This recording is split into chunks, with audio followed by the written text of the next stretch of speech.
इब्राहिम साहब, त ॻाल्हि उहा ई आहे जीअं अव्हां पाण चयो त सऊदी वटि एतिरा वसीला बि आहिनि, दुनिया में उन सां रिलेशन बि उन्हनि जा जंहिं लेवल ते आहिनि। सो जेकॾहिं सऊदी वाली चाहिनि त फ़लस्तीन वारो मसइलो हुजे या ईरान इसराइल वारो मसइलो हुजे, इहो हल कराए सघनि था आलमी बिरादरी खे इन्वॉल्व करे।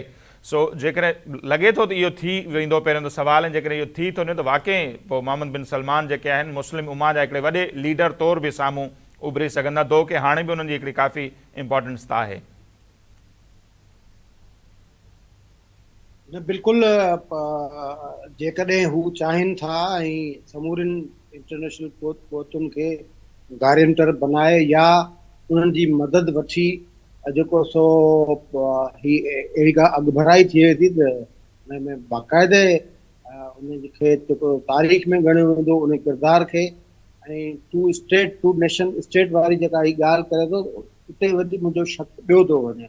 जी शक माना ॿियो इन हिसाब सां त हू तव्हांजी जेका 57 मुल्कनि वारी जेका तंज़ीम आहे OIC, उन जा घणा जेके से मुल्क आहिनि उन्हनि जा ख़ुदि जेके से मुख़्तलिफ़ नोयतुनि जा मुआहिदा थियल आहिनि इसराइल सां। सही। कंहिंजो ट्रेड ते थियल आहे, कंहिंजो डिफेंस ते थियल आहे, कंहिंजो स्ट्रेटेजिक पॉइंट ऑफ व्यू खां थियल आहे, कंहिंजो ऐं कुझु जेके से मुल्क उन्हनि तस्लीम जिन जा कयो आहे या मुआहिदा आहिनि, इट जेको मीन्स कि ही उहे इदारो उनखे रियासत तौरु तस्लीम कयूं वेठा आहिनि न पहिरियां ई।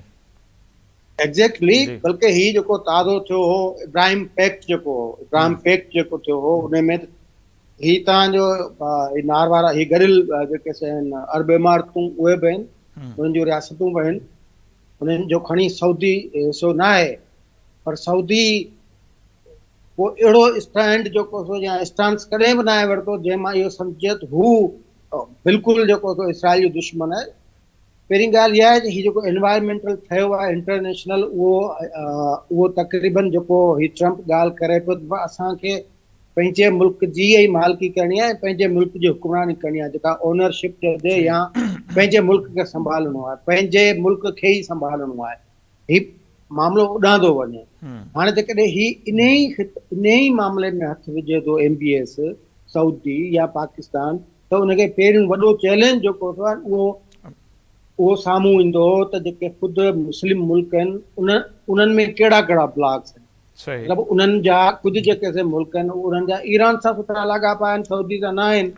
कुझु जेके आहिनि उहे सऊदी जी भर वठे वेठा आहिनि, कुझु जेके आहिनि उहे ख़ुदि जेको इसराइल सां मुआहिदा करे वेठा आहिनि। बिल्कुलु। त पहिरियों इहो चैलेंज आहे।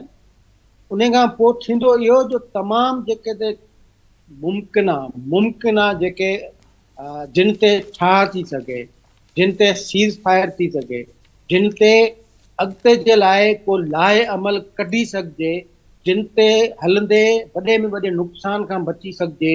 ऐं जेका थर्ड वार जेका जंहिंजो ख़ौफ़ फील थो थिए त सुभाणे जंग लॻणी त पोइ चाइना बि इन्वॉल्व थींदो, रशिया थींदो ऐं आलमी जंग थी वेंदी हली, इहो ख़दशो ऐं ख़ौफ़ ज़रूरु आहे। इन खां बची सघिजे त अहिड़ो इन क़िस्म जो को बि हल कढी सघिजे थो इन ई फोरम तां। ऐं आउं सम्झां थो ॿियनि में न, छाकाणि जो ईरान ख़ुदि धुर आहे, हेॾां फ़लस्तीन ख़ुदि धुर आहे।